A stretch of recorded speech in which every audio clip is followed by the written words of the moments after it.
ulaze zmane kurdi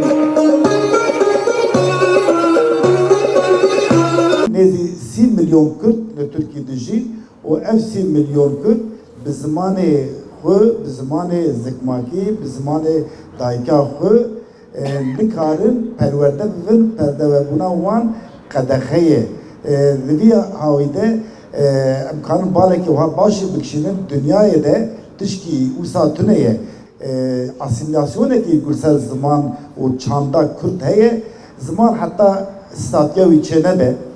Zaman hatta nebe zamanê fermî zagonê de cî nestîne ew zaman nikare pê perwerde bivî gere xebata me li ser statiya ziman be û li ser ziman bibe zimanekî fermî.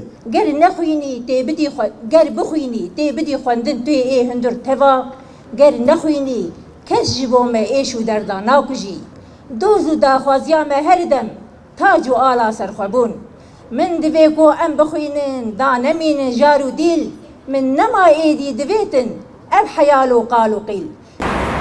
Alfabe si û yek tîp ji sî û yek tîpan bîst û sê tîp dengdar in yanî bêdeng in.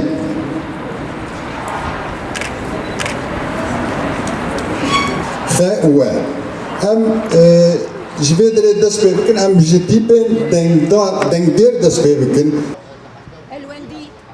Elwendî gundekî çinarê yevano elwendî belê kerem kiseyda